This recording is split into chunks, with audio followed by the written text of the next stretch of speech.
Hopefully, you're becoming a better driver every day. But no matter how good you are, driving under the influence of drugs and alcohol negates everything you've ever learned. You're no longer able to make the same smart decisions you do on a daily basis. You lose your faculties, which may end up causing you to lose control of your vehicle and your life.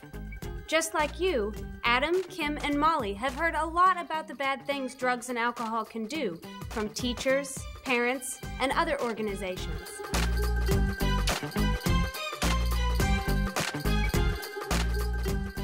You all know that driving drunk can kill, but in this program, we're going to touch on the wide spectrum of bad things that can happen as a result of drugs and alcohol.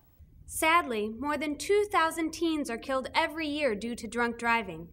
Although knowing statistics like this is important, statistics alone aren't powerful enough to defeat drunk driving incidents. I asked you all to come here to show you a few videos and discuss issues regarding drugs and alcohol. I know you've got a lot of people talking to you about this, but I want you to get some information from a few sources you may not have heard from. Let's get started.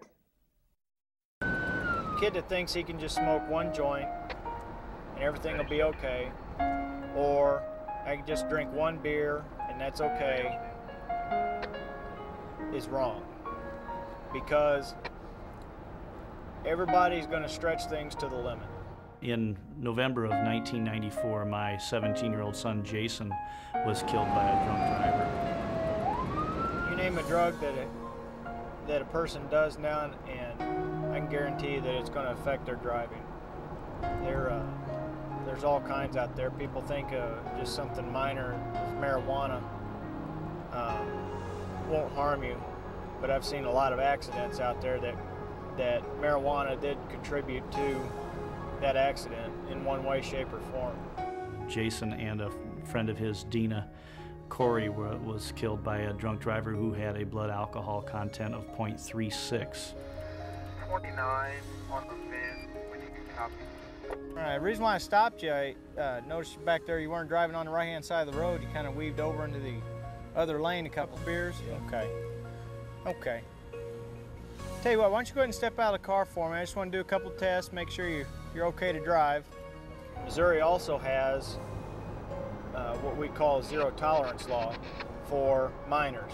If you're under 21 and you have a blood alcohol content of 0.02 or more, you will lose your license. And I want you to take 9 heel-to-toe steps, okay? Along this line, just like this, okay?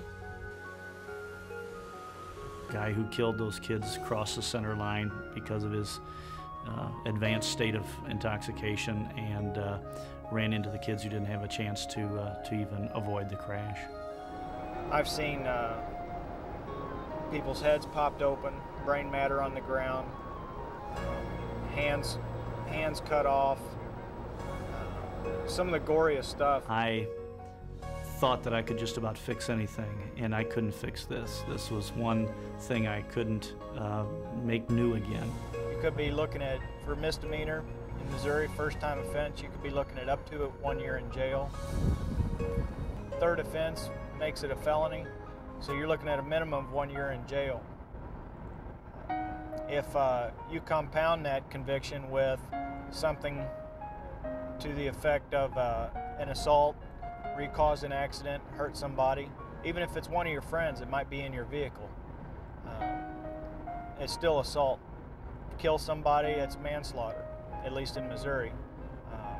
Other states may call it murder, which is basically what it is. Even though you don't intend to, that's basically what you're doing if you cause an accident and you're drunk.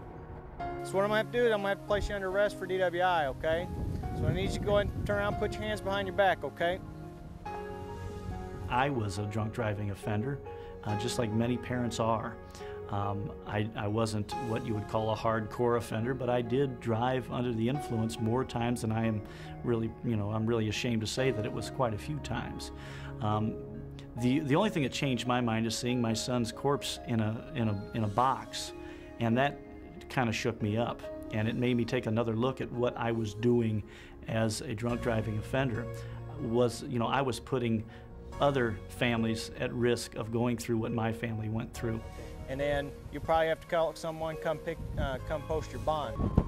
Just to make sure before I get in, I'm gonna have to search you, all right? Have somebody come and get you if you had something to drink, or hopefully you don't do drugs, but if you have done drugs, maybe hopefully you got sense enough to have somebody come and pick you up, or don't drive. Sleep it off and then get up the next morning and go home. It's better to get home safe and not get home at all. I'm sure parents of the kids out there, they may complain that they got to come pick them up at 3 in the morning, but they'd rather that than have one of us knocking on their door telling them that their son or daughter's been killed in an accident. I've had to do it too many times, and the first time I had to do it, that was too many. What I try to get through when I do my public speaking engagements is to let them know that I was not much different than those that do offend. And it took a terrible tragedy for me to change my mind. So I'm hoping that through my experience and through the legacy of Jason's death, that parents understand that it can happen in a flash. And it's not just deaths, but it's hideous injuries that victims of drunk driving crashes sustain.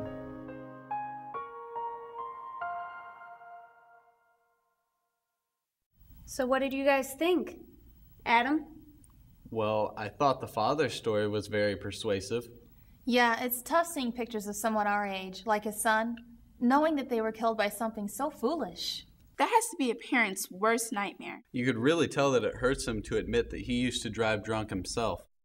The problem is, it takes something so tragic to change a person's beliefs.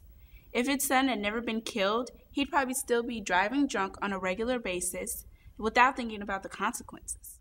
You're right. Part of the problem is that people don't take action until tragedy strikes their family. But I think we can learn a lot from this man's story.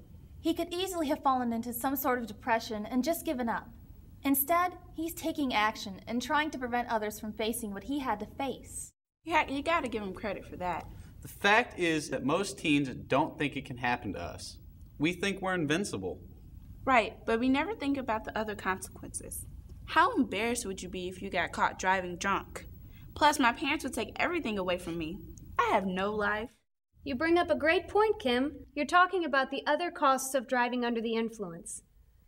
Every 2 minutes, there's a non-fatal accident caused by someone driving under the influence. Just because these accidents are non-fatal doesn't mean the drivers don't pay for it. Let me show you guys another short video of a couple people I talked to about driving under the influence of drugs and alcohol. Some of the monetary cost of being arrested for DWI is having your vehicle towed, which is very expensive, and then you have to get it out of the impound lot. There's attorney fees involved. Most people do not represent themselves, and I would recommend getting a lawyer. To pay for an attorney for the first driving offense would be anywhere from, say, $2,500 to $5,000. For the second offense, from where I'm from, it would be anywhere from $5,000 on. For the third offense, it would be more than $5,000. Probably more than $7,500 because you are dealing with a very serious allegation. Whether you are able to get your attorney to get the charges reduced, it won't matter to an insurance company. They look at it just the same as if you were convicted of an alcohol-related offense. Anytime there is alcohol involved while you are driving, an insurance company considers that a high-risk driving, and the same thing's going to happen to you as if you were charged with a DWI. It is possible for teens to lose their driver's license for driving under the influence of alcohol. That really depends on the court system and the judges. They make those final decisions. You want to give people who have their first violation when you're not an adult yet every chance to rehabilitate yourself and not get in trouble again and be able to drive and work and go to school.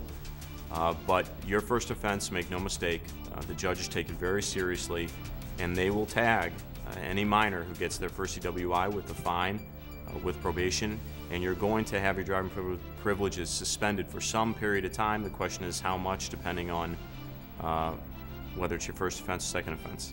If someone in their household has a DWI, especially a teen, is the whole family's insurance can be canceled or triple. It's not just the teen's insurance. Many companies, if there is a teen in the household, will cancel the insurance of everyone in the household or require that the teen not be allowed to drive any of the vehicles in the household. They must sign a waiver to say that that person would not drive any of the vehicles in the household for them to continue to insure the rest of the family. On every application, it doesn't just say whether you have a conviction on your record anymore. It asks you whether you've ever had to plead guilty or been found guilty basically of any criminal offense. And be assured that a DWI or driving offense is considered a criminal offense. What can happen? It can affect your ability to get student loans. It can affect your ability to get admitted to a certain college. It can affect your ability to get a job. The insurance rate of a minor who gets charged with the DWI generally will at least double. It can as much as triple or quadruple, depending on other incidents that the minor might have. You can bet that you will pay a stiff penalty and you will do time if you kill someone while you're drinking and driving. That probably gave you a different perspective than you're used to, right? For the most part, I've just been told about the tragic side of it. You know, the death and pain of loved ones. While it's effective, I think kids our age need to be involved in discussions about the other costs talked about in this video. We don't think anything terrible can happen to us, but we need to know that even if the worst doesn't happen, we're still in a lot of trouble. Yeah, like the zero tolerance. If I'm pulled over with any trace of alcohol in my breath or in my blood, how am I going to afford the fines and court costs? The money I make over the summer would never cover that. It's just not worth it. Exactly. Our parents would have to pay our fines, and we'd be working it off forever. Not to mention the embarrassment of having to face them after doing something so stupid. Plus, you run the risk of losing your license. So now you know the other costs of acting so foolish and getting behind the wheel drunk. But do you know how alcohol and other drugs affects our bodies and our ability to drive? It's because the alcohol gets into our blood and affects our judgment. Definitely. It also affects our vision and reaction time, right? I mean, once you have alcohol in your system, you begin to lose concentration and your reflexes become slower. Exactly. The addition of alcohol and other drugs into your bloodstream makes it more difficult to react appropriately when driving. You lose depth perception, so you don't brake as early as you should, and your vision becomes blurred, making it more difficult to follow the road and react to other vehicles around you. I arranged a little experiment to show you guys how alcohol can affect your reaction time, mental acuity, coordination, judgment, and perception. Watch this.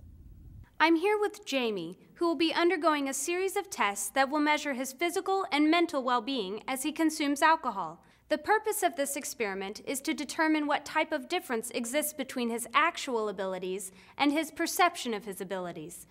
Jamie's going to complete the first series of tests while completely sober. First, I'm going to drop this ball and see how quickly Jamie reacts. As soon as I release the ball, Jamie is going to hit the bell. This will test his reaction time.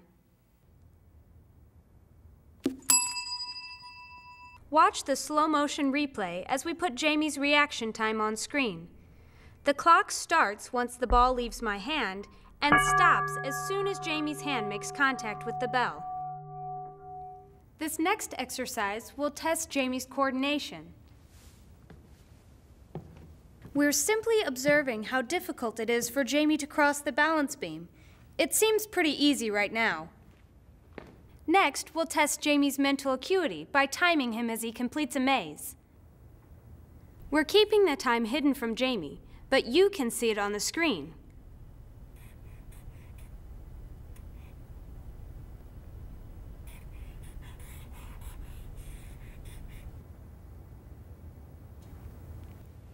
He's going to repeat these tests multiple times. However, Jamie, who's of legal age at 27, is going to consume a bottle of beer before the next test. Now, 15 minutes after his first beer, I'll give him a breathalyzer test to determine his blood alcohol concentration. Once we get a reading, look for it on the screen.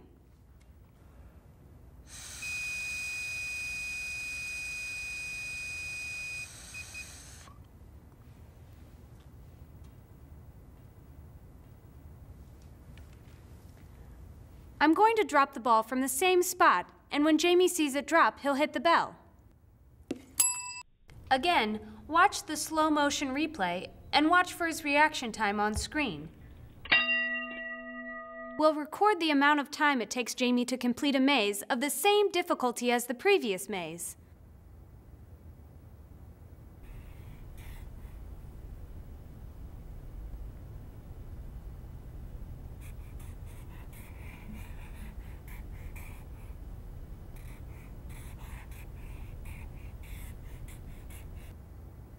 Let's keep going.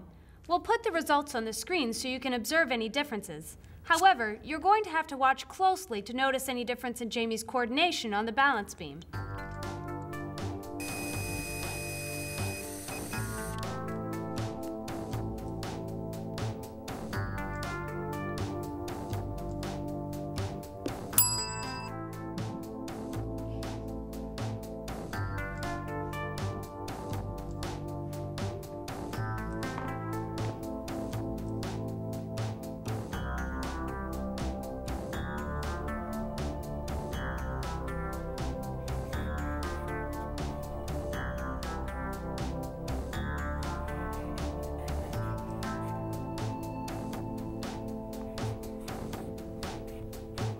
So how do you feel now? I feel fine. I don't really feel any ill effects of the alcohol at this point.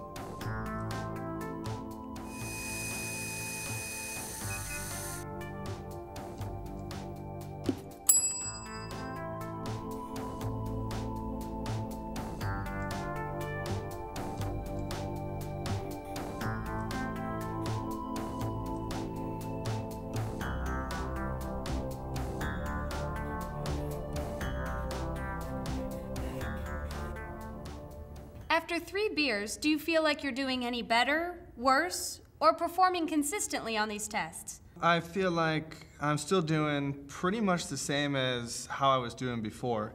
My reaction time feels about the same, and I feel like I nailed that last maze, so I feel like I'm pretty much about the same.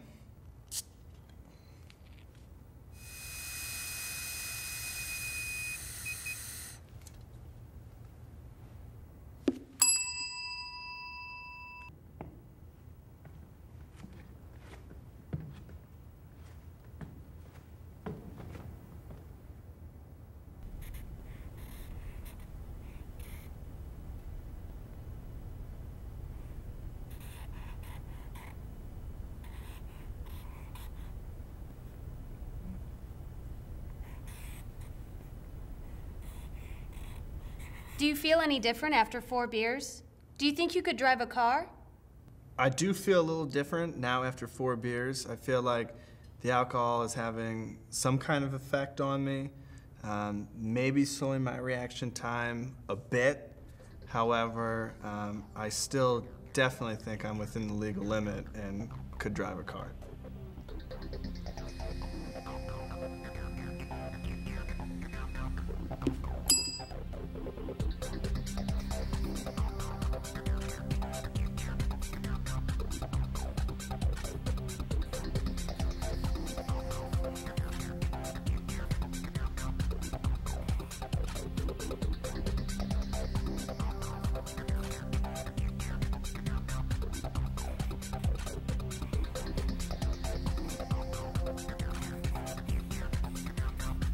Five beers later, what are your thoughts?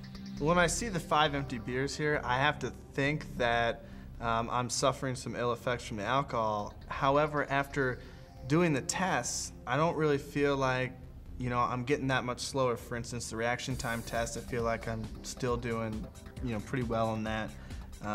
Knocking through the mazes. I feel like I'm not having very much trouble on the balance beam. So while I know that I've had the 5 beers, I still feel like I'm, okay. I might be near the legal limit, but I still think I'm okay to drive.